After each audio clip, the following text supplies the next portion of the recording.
이스라엘 백성이 드디어 요단강을 건너갔습니다. 약속의 땅에 들어선 것입니다. 이 땅은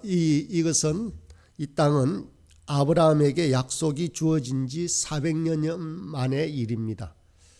모세가 애굽을 탈출하여 그렇게 40년 만에 소망하던 약속의 땅에 들어갔습니다.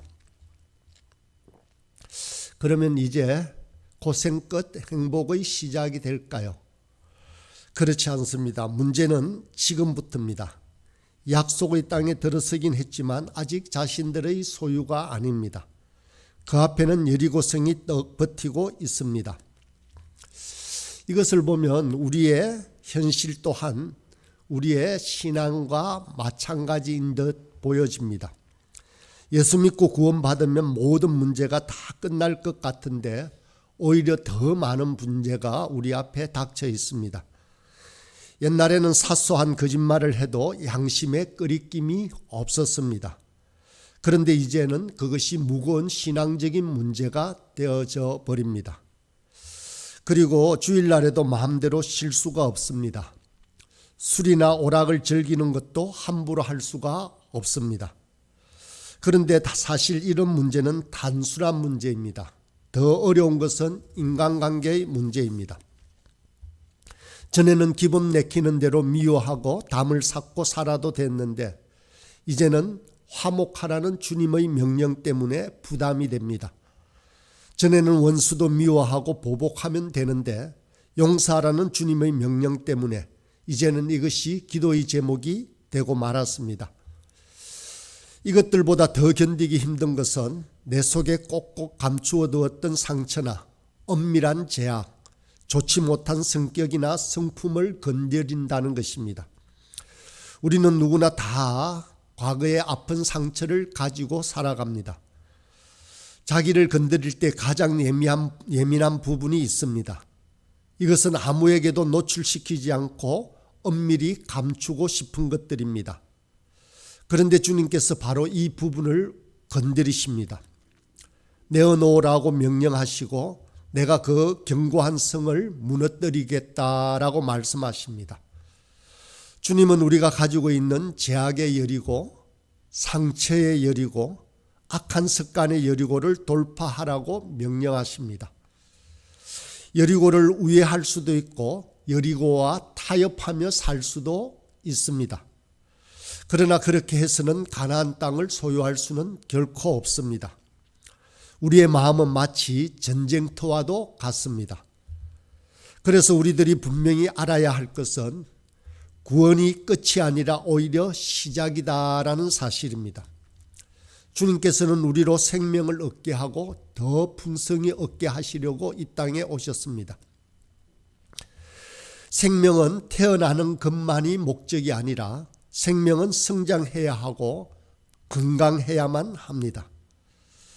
그런데 이 큰 싸움에서 우리가 꼭 기억해야 할 것은 이 싸움이 우리의 능력으로 이루어지는 싸움이 아니라 바로 하나님의 싸움이라는 사실입니다.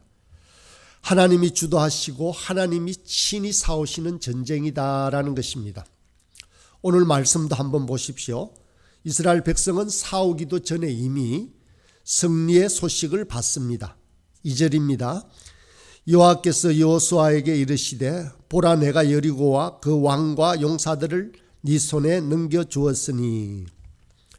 전쟁의 승패를 좌우하는 것은 우리에게 있지 않습니다. 바로 하나님에게 있습니다. 하나님께서 이미 적들을 너희 손에 붙였다라고 선언하셨으니 우리는 이미 승리를 보장받고 싸우는 것과 마찬가지입니다.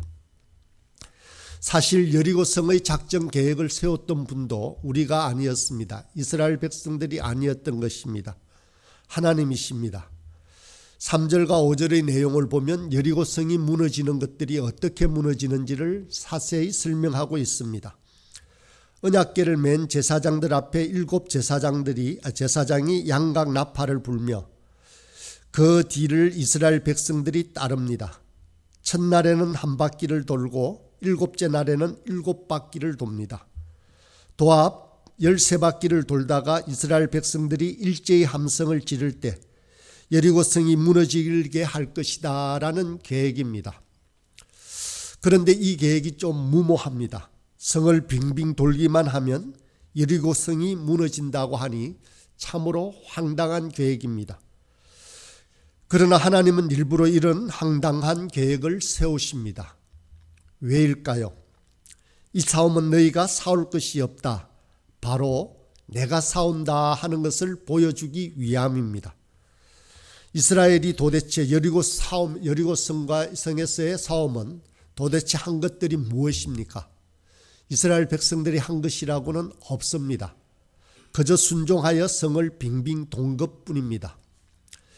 그런데 여리고성 전투는 이스라엘 백성들에게 있어서는 아주 중요한 전투였습니다. 가나안 족속과 첫 번째 싸우는 싸움이기에 광야에서 오랫동안 지쳤던 이스라엘 백성에게는 이 전투의 승리의 경험이 꼭 필요했습니다. 하나님은 첫 번 전투에서 싸움의 모범을 보여주시기 위해서 이렇게 명령을 하십니다. 모든 싸움에서 하나님께서 함께함을 보여주기 위해서 여리고성의 전투를 이렇게 시작하시는 것입니다. 어리석어 보이는 명령을 내리시기도 합니다. 인간의 눈에 어리석어 보이지만 실상은 이것이 하나님의 지혜입니다. 십자가가 바로 그렇습니다. 유대인에게는 끓이는 것이요 이방인에게는 미련한 것이로되 구원을 얻는 우리에게는 하나님의 능력이라고 했습니다. 하나님의 미련한 것이 사람보다 지혜 있고 하나님의 약한 것이 사람보다 강하다고 했습니다. 그래서 우리들이 할 일은 다만 순종하는 것뿐입니다. 여호수아가 이스라엘 백성들에게 요구했던 것도 아주 날쌘 칼을 무기를 준비하고 전략을 짜라고 하지 않았습니다. 오로지 침묵과 순종이었습니다. 10절 말씀입니다. 여호수아가 백성에게 명령하여 이르되 너희는 외치지 말며 너희 음성을 들리게 하지 말며 너희 입에서 아무 말도 내지 말라. 그리하다가 내가 너희에게 명령하여 외치라 하는 날에 외칠지니라. 정말 우리 생각에는 어리석어 보이고 이해하기 힘들 때가 있습니다. 그렇지만 순종해야 합니다. 하나님은 인간의 눈에는 어리석은 방법을 통해서 여리고성을 무너뜨리십니다. 주님의 말씀에 순종할 때 여리고성이 무너뜨려졌습니다. 하나님께서는 여리고성을 한 번만 돌고 함성을 외치라 하여서 여리고성을 무너뜨리게 할 수도 있었습니다. 그렇지만 하나님은 매일 한 바퀴씩 돌라고 명령하십니다. 모두 13번을 돌아야만 했습니다. 이것은 우리 대적과의 싸움에서 믿음과 기다리는 인내가 필요함을 보여줍니다. 사실 이스라엘 백성들이 이 성을 매일 돌면서 바라보아야 할 이 여리고성은 그저 약하고 낮은 가냘파 보이는 성이 아니었습니다. 여리고성은 팔레스타인에서 가장 오래된 성읍이었습니다. 그 역사가 기원전 7, 8천년 전에 이르는 그 규모가 실로 엄청난 도시였습니다. 성벽은 한 겹으로 되어 있는 것이 아니라 내벽과 외벽으로 이중으로 되어 있는 굳건한 벽이었습니다.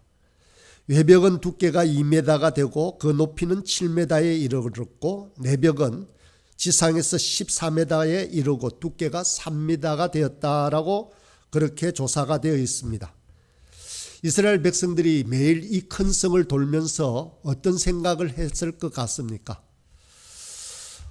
오히려 성기가 대단한 것처럼 전이가 그렇게 살아있다기보다는 큰 성을 보면서 두려워하면서 전이가 상실되었을 것 같습니다.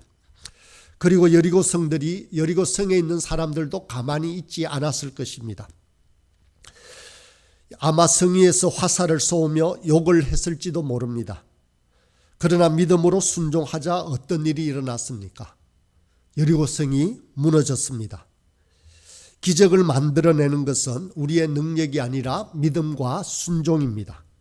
단순히 하나님 말씀을 따라서 순종할 때 기적이 일어납니다. 우리 삶에 기적이 없다라고 한다면 그 이유는 우리 생각이 너무 복잡하고 계산이 많아서입니다. 여리고성을 무너뜨리는 사건은 우리 계산과 상식으로는 도무지 어리석은 방법입니다.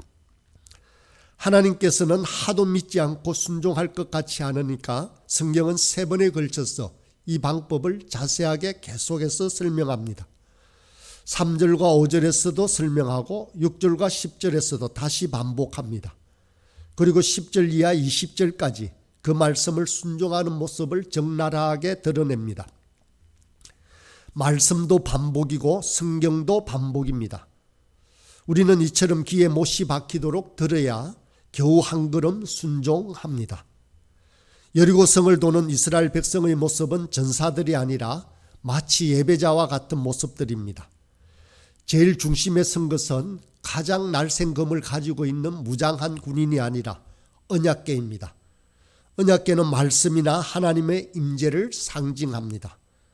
그 앞에 7 제사장이 양각 나팔을 불며 나아가고 있습니다. 이것은 하나님을 향한 찬양이라고 할 수 있습니다. 그 앞뒤를 무장한 군인들이 호위하고 이스라엘 백성이 침묵을 지키며 따라가고 있습니다. 이것은 한편의 예배의식을 보는 것과 같습니다. 이 싸움의 승부는 예배에서 결정이 납니다. 예배가 살아있으면 싸움에서 승리할 수 있습니다.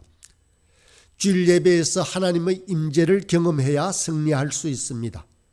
하루의 승리는 새벽 예배에 달려 있습니다.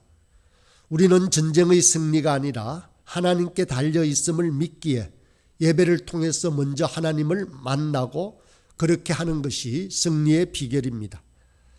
바쁜 일이 많을수록, 중요한 일이 많을수록 우리는 예배에 전념해야 하는 것입니다.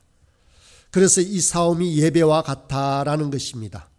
그것은 또한 이스라엘이 전쟁에 승리하고도 그 전리품을 취할 수 없다는 점에서도 확인할 수 있습니다. 전리품은 이스라엘의 소유가 될 수 없었습니다. 오늘 본문으로 읽지는 않았지만 18절 이하 21절에 그 사정이 잘 묘사되어 있습니다. 18절에 오직 너희는 그 바친 물건에 손대지 말라라고 합니다. 바치다라는 말은 히브리어로 회렘이라고 합니다. 21절에도 그 성 안에 있는 모든 것을 온전히 바치되 남녀노소와 소와 양과 나귀를 칼날로 멸할지니라라고 합니다. 여기서 멸하다는 단어도 동일하게 회렘이라는 단어를 씁니다. 남자, 여자, 어린아이 할 것 없이 모든 여리고 사람들과 그 소유에 살아있는 생물들은 다 죽이고 19절에서는 언금과 동철 기구들을 다 여호와께 구별할 것이니 그것을 여호와의 곳간에 드리는 것이 드리라는 것이 바로 회렘이라고 합니다. 저는 이 여리고성의 전투를 처음 읽었을 때 참으로 잔인해 보였습니다. 전투하는 남자는 모르겠지만 여자와 어린아이들 할 것 없이 모두 죽여버리라라고 합니다. 그러나 그 당시의 모든 전쟁들은 이런 유사한 방식으로 전개가 되었습니다. 하나님은 자신을 계시하시되 당시 상황과 환경에 맞추어 계시하십니다.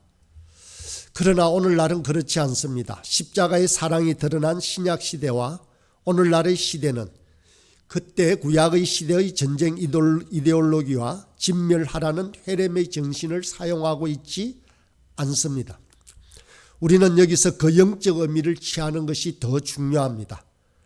하나님께서 진멸하라고 명령하시는 이유는 그들의 죄악에 대한 심판일 뿐만 아니라 그들이 가지고 있는 죄악의 바이러스가 이스라엘 백성들에게 조금도 침투하지 말게 하라는 뜻입니다. 당시 사람들이 우상을 섬기는 시대였습니다.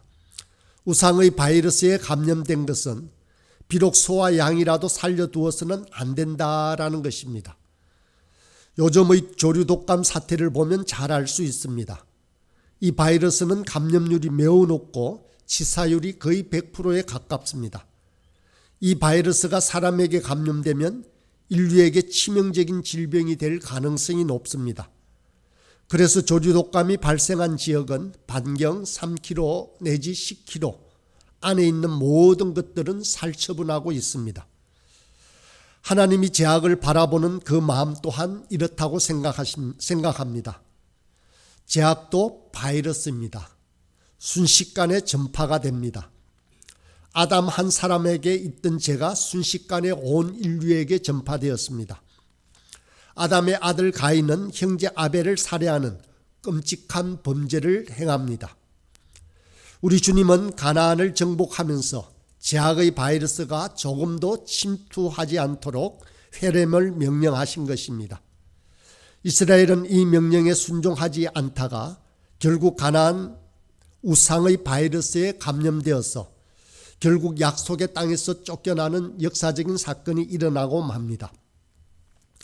우리 또한 세상 속에 살기 때문에 어느새 죄가 침투하고 맙니다. 그래서 아침 저녁으로 부지런히 말씀을 읽고 기도함으로 씻어내려야 하는 것입니다. 죄도 뿌리를 내리고 열매를 맺습니다. 우리가 해가 지도록 분을 품어서도 안 되고 죄가 자라도록 허용해서도 안 됩니다. 일단 죄가 자라고 나면 그 뿌리를 뽑기가 쉽지가 않습니다. 우리가 지금 여리고성을 앞에 둔 것 같은 힘든 싸움을 하는 이유는 이 죄악을 오랫동안 방치했기 때문입니다. 이 죄악의 쓴뿌리들이 고목나무 뿌리처럼 깊숙이 얽혀있기 때문에 그렇습니다. 주님은 이제 우리 죄악의 쓴뿌리를 치기 시작하셨습니다. 그것이 우리 마음의 따리를 털고 앉아 있으면 우리가 행복할 수 없기 때문입니다. 이 쓴뿌리가 힘들기도 하겠지만 여러분들은 낭망하지 마시기 바랍니다. 하나님은 언제나 우리를 지키시고 우리를 만드신 분이십니다. 하나님은 우리의 체질을 너무도 잘 아십니다. 그래서 시편 103편 14절에 보면 이는 그가 우리의 체질을 아시며 우리가 단지 먼지뿐임을 기억하심이로다 라고 말씀하십니다. 하나님은 우리를 만드신 분이시기에 우리의 약점과 강점을 그 누구보다도 잘 아십니다. 하나님은 위대한 조각가이십니다. 그 손안에 들어온 어떠한 돌도 하나님의 작품이 되어 나옵니다. 우리는 하나님의 작품입니다. 선한 일을 하게 하시려고 하나님께서 그리스도 예수 안에서 우리를 만드신 것입니다. 하나님께서 우리 안에서 역사하시고 있는 작업은 완성되어질 것입니다. 하나님은 우리 인격이 그리스도의 형상을 담는 사람이 되기까지 끊임없이 깎고 붙이고 할 것입니다. 우리는 하나님의 손 위에 놓인 거친 돌과도 같습니다. 위대한 조각가의 손에서 우리는 아름다운 작품으로 빚어 나올 것입니다. 비록 여리고성처럼 강고해 보일지라도 우리가 하나님의 인도하심에 자신을 맡겨드리고 그 뜻에 순종하여 나갈 때 우리 안에 아름답고 풍요로운 가나안이 반드시 이루어질 것입니다.